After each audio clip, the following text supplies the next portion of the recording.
Welcome back to the History Fix, and today we're going to talk about the Tudors, the Tudor monarchy of 16th century England, and in particular we're going to talk about Thomas Cromwell, or at least we're going to put him into a wider context. And what's happening in England under the Tudors is that a new kind of monarchy is emerging, and a strong centralised state, certainly compared with the way in which England had been governed in the medieval period.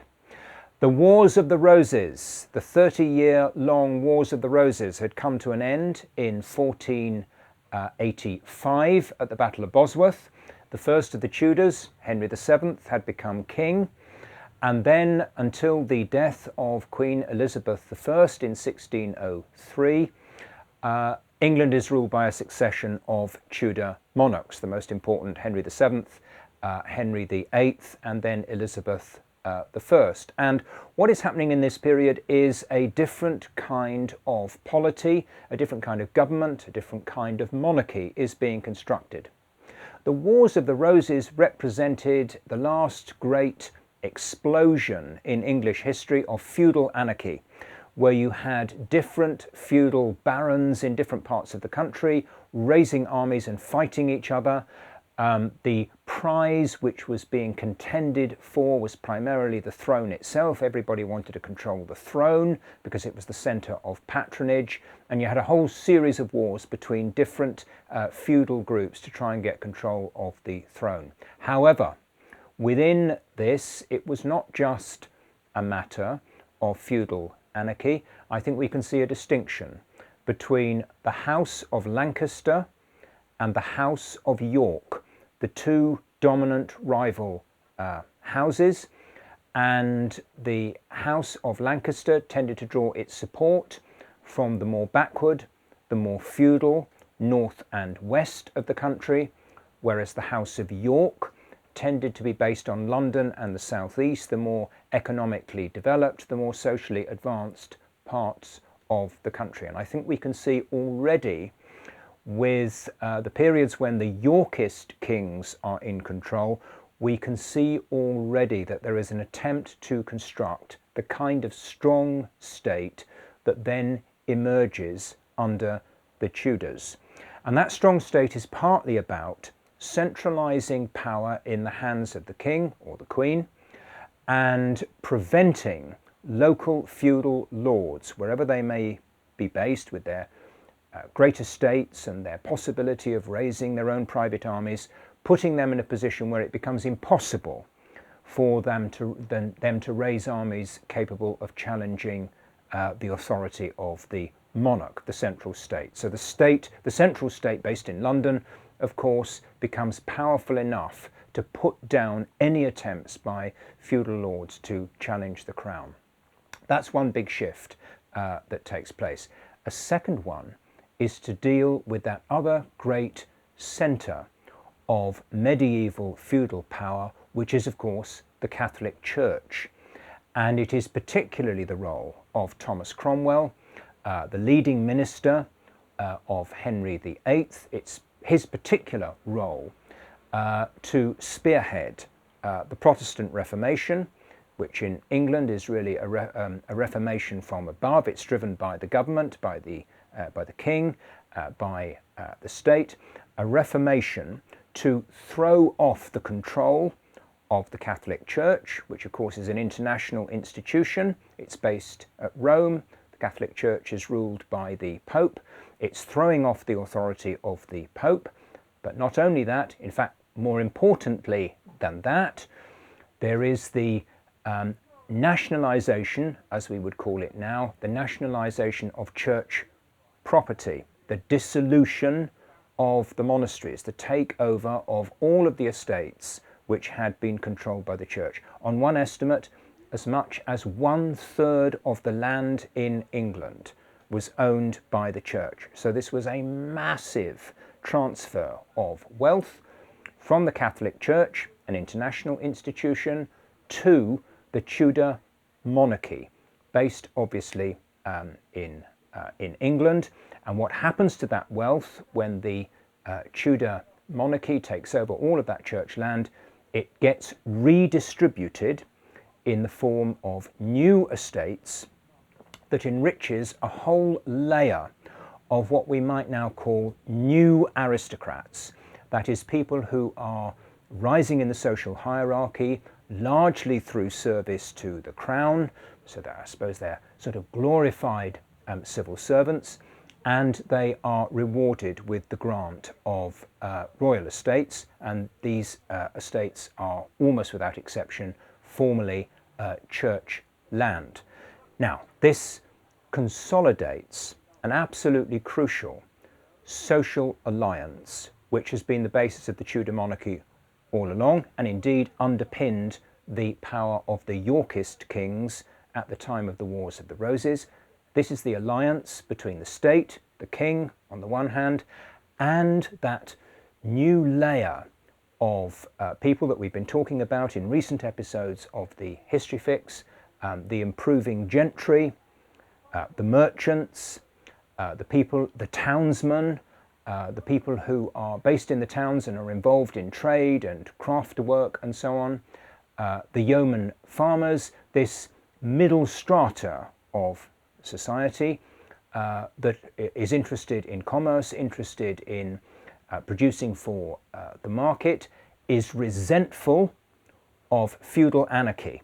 In other words, is resentful of the great lords wasting wealth and disrupting production by launching wars, is therefore in favour of strong government to provide law and order, to enable people to go about their business as gentrymen, as farmers, as traders, and so on.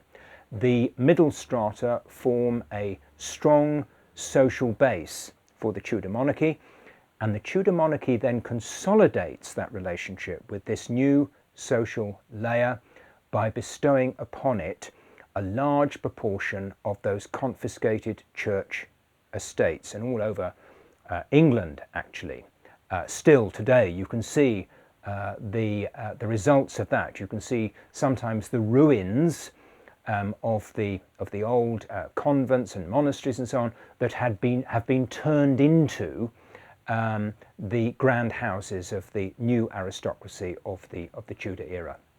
Now, that alliance between the middling strata and the new aristocrats on the one hand and the Tudor monarchy on the other survives right up until the end of the reign of Elizabeth I in 1603.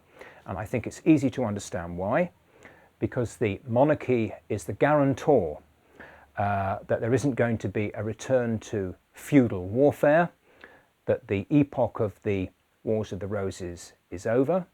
It's the Tudor monarchy which is the guarantor of the security of ownership of estates among the new aristocrats. It's the Tudor monarchy that defends England against the Spanish, that great centre of counter-reformation and counter-revolution.